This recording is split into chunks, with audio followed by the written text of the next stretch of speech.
आजकल एक नई मानसिक बीमारी होती जा रही है जिसको कहते हैं साइबरकॉन्ड्रिया या गूगल सिंड्रोम, इडियट सिंड्रोम। ये सारी मानसिक बीमारियां होती जा रही है आजकल के डिजिटल ज़माने में। ये नई मानसिक बीमारी पनपती जा रही है। क्या होती है बीमारी, एग्जैक्टली क्या होता है इसमें और कैसे इसका मिसडायग्नोसिस हो जाती है, क्या क्या चीज़ें होती है, डिटेल में मैं आप सबको बताऊंगा। नमस्कार दोस्तों, आप सबका स्वागत करता हूँ मेरे चैनल पे। मैंने पोस्ट किया था अपने कम्युनिटी पोस्ट में, एक सिम्टम्स बताए थे, 3-4 सिम्टम्स की पेट में दर्द, गुड़गुड़ होना, कॉन्स्टिपेशन होना, कब्ज होना, डॉक्टर शॉपिंग होना। 4 एग्जांपल्स मैंने दिए थे उसमें, डिप्रेशन, आईबीएस, हाइपोकॉन्ड्रिया और सोमेटोफॉर्म। आप सबसे पूछा था कि डायग्नोसिस क्या है। इसी से इस वीडियो का आइडिया है। आज इस बारे में बताने वाला हूँ कि आजकल के डिजिटल ज़माने में जो वीडियोस बन रहे हैं, मैं बना रहा हूँ, बाकी सब बना रहे हैं, उससे क्या फ़ायदा नुकसान आपका हो रहा है और कैसे पूरा फ़ायदा लेना चाहिए आप सबको। अगर आपको वीडियोस के माध्यम से ठीक करना है तो किस तरह के वीडियोस को सर्च करना चाहिए, गूगल पे क्या सर्च करना चाहिए, ताकि आप एक नई तरह की मानसिक रोग जो साइबरकॉन्ड्रिया है या जो गूगल सिंड्रोम जो कहा जाता है, या आसान भाषा में हम कहें कि जब हम गूगल पे सर्च करते हैं, यूट्यूब पे सर्च करते हैं और खुद ही से डायग्नोस कर लेते हैं कि हमको ये मानसिक बीमारी है, वो मानसिक बीमारी है, हमको डिप्रेशन है, हमको फोबिया है, हमको ओसीडी है, हम किसी डॉक्टर के पास नहीं जाते हैं, हमको खुद से ही सर्च कर लेते हैं। इसकी वजह मैं आपको बताता हूँ। इसकी वजह यह है कि मानसिक रोगों में सिम्टम्स जो होते हैं मैच करते हैं, आपस में थोड़े से मैच करते हैं और किसी एक चीज़ पे हमको ध्यान देना होता है।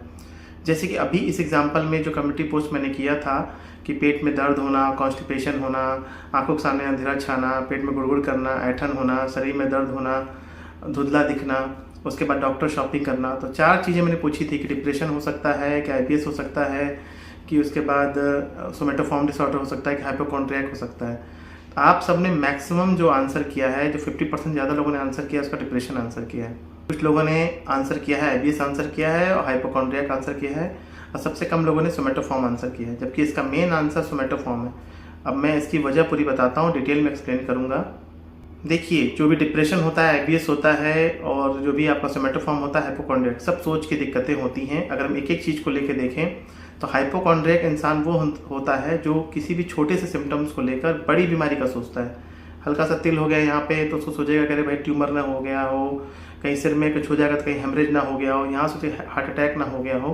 तो यहाँ पे ऐसे सिम्टम्स नहीं है।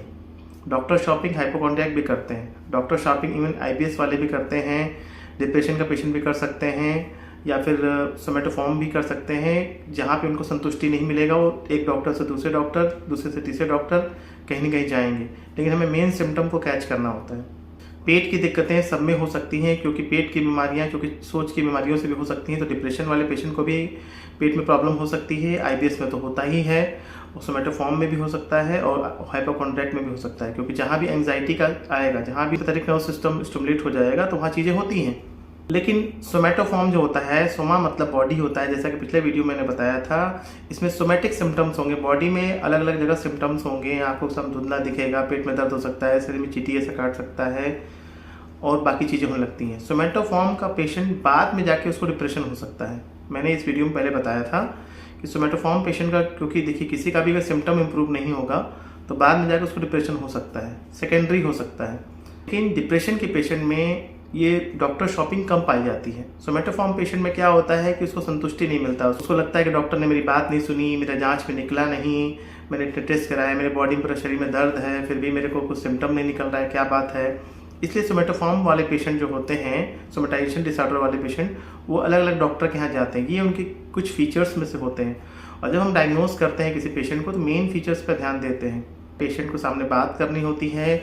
जब 3-4 सिम्टम, 5-6 सिम्टम्स को हम समझते हैं, हिस्ट्री पूरी लेते हैं, तब जाके एग्जैक्ट डिसऑर्डर बन पाता है। तो ये बात मैं आपको बताना चाहता था, वरना थोड़े थोड़े सिम्टम्स तो सब में पाए जाएंगे। आईबीएस वाले पेशेंट को भी डिप्रेशन जैसा लगेगा, मन उदास हो जाएगा। भाई जिसका पेट ठीक नहीं रहेगा उसका मन उदास तो रहेगा ही। हाइपोकॉन्ड्रिया वाला जो पेशेंट है, जो बड़ी बीमारी सोच ले रहा है, कैंसर सोच ले रहा है, उसका भी मन उदास रहेगा, चिड़चिड़ापन रहेगा, उसको भी डिप्रेशन में तो रहेगा ही और सोमेटोफॉर्म में तो रहेगा ही। लेकिन जो डॉक्टर शॉपिंग जो मेन वर्ड था, जो मैंने आखिरी में डाला हुआ था, ये इसका कीवर्ड है जो सोमेटोफॉर्म डिसऑर्डर में पाया जाता है। हालांकि डॉक्टर शॉपिंग बाकी में पाया जा सकता है। तो ये इस तरह का थोड़ा हाई लेवल का एमसीक्यू टाइप का क्वेश्चन था जो मैंने आप सबसे पूछ लिया। लेकिन मैं ये बताना चाहता हूँ इस क्वेश्चन के माध्यम से, कई बार हम इसी तरह से खुद की डायग्नोसिस करते हैं। जब हम सुनते हैं कि हमको ये सिम्टम है, ये सिम्टम है, तो हमको लगता है कि हमको डिप्रेशन तो नहीं है, कहीं हमको सोमेटोफॉर्म तो नहीं है, कहीं हमको आईबीएस तो नहीं है। हम खुद ही डायग्नोस कर लेते हैं, घर बैठ के पेशेंट खुद ही डायग्नोस कर लेते हैं, बातों को मान बैठते हैं कि उनको डिप्रेशन ही है। तो साइबरकॉन्ड्रिया में ऐसा देखा गया है कि मिस डायग्नोसिस बहुत ज़्यादा हो जाती है, उसके बाद उनकी एंग्जाइटी बहुत ज़्यादा बढ़ जाती है। अब मान लीजिए किसी ने खुद को सोच लिया है कि उसको सोमेटोफॉर्म है, वो किसी साइकेट्रिस्ट के पास जाता है, मेरे पास आता है, कहीं भी जाता है, और उसका डायग्नोसिस कोई और बन जाता है, उसको बनता है डिप्रेशन है भाई आपको, नहीं तो आपको हाइपोकॉन्ड्रियक है, कुछ और है। तो पेशेंट को विश्वास ही नहीं होगा, उसको लगेगा अरे डॉक्टर को तो कुछ पता ही नहीं है, उसको तो आ ही नहीं रहा है, तो झूठ बोल रहे हैं, मैंने तो अपने सिम्टम्स ये देखे थे, गूगल से मैंने मैच किया है, 5 सिम्टम्स मैंने मैच किए हैं।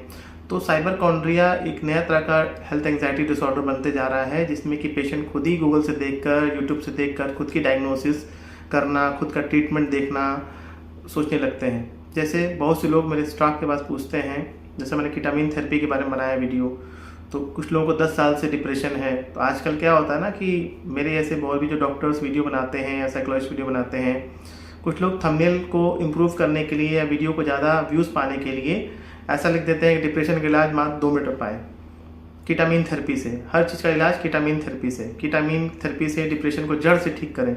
तो होता क्या है, पेशेंट के दिमाग में एकदम बैठ जाता है, ऐसे ऐसे थंबनेल बनते हैं कि कीटामीन थेरेपी से खुद को एकदम ठीक कर लें, डिप्रेशन जड़ से मिटा दें, 2 मिनट लगेगा, बस 5 मिनट लगेगा, 1 इंजेक्शन लें, डिप्रेशन जड़ से ठीक हो जाएगा। मैं तो देखता हूँ बहुत सारे फेक जो नॉन प्रोफेशनल हैं वो भी वीडियो बनाते हैं और उनके थंबनेल काफ़ी अच्छे रहते हैं, काफ़ी वायरल होता है। तो चीज़ें क्या होती है ना कि पेशेंट के दिमाग में बैठ जाता है, उसको लगता है कि कीटामीन से ही हम ठीक होंगे, हमको इंजेक्शन से ही हम ठीक होंगे। एक पेशेंट था, वो स्किज़ोफ्रेनिया का पेशेंट था, वो खुद से पूछ रहे थे कि मुझे इंजेक्शन लगवाना है, स्किज़ोफ्रेनिया में इंजेक्शन लगवाना है, आप मुझे इंजेक्शन के बारे में वीडियो बता दीजिए।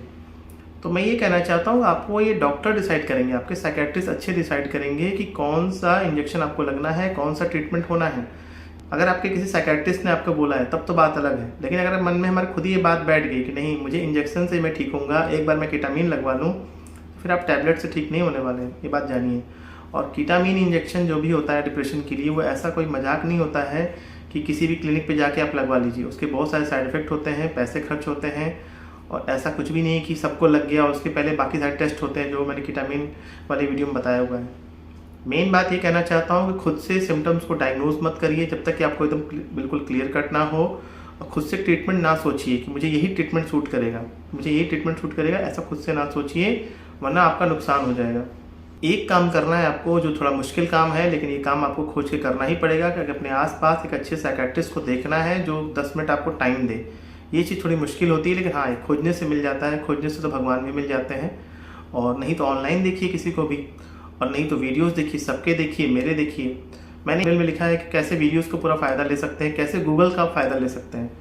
तो गूगल का फ़ायदा लेने के लिए आपको ये करना है कि अपने सोल्यूशन ओरिएंटेड वीडियो देखने हैं, प्रॉब्लम्स के सोल्यूशन पे देखना है आपको।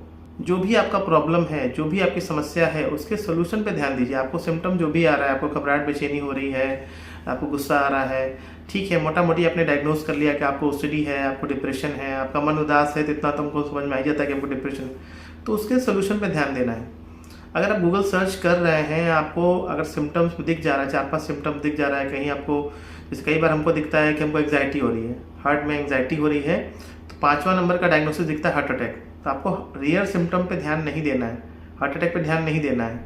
मान लीजिए किसी ने सर्च किया हेडेक, अब हेडेक सर्च किया तो उसमें भाई कम बीपी भी हो सकता है, हाई बीपी भी हो सकता है, खून की कमी भी हो सकती है, पानी की कमी भी हो सकती है, लेकिन कहीं 5वां सिम्टम उसमें ट्यूमर दिख गया, ब्रेन ट्यूमर। तो कई बार हमारा जो दिमाग होता है ना, वो ट्यूमर पे जाकर अटक जाता है।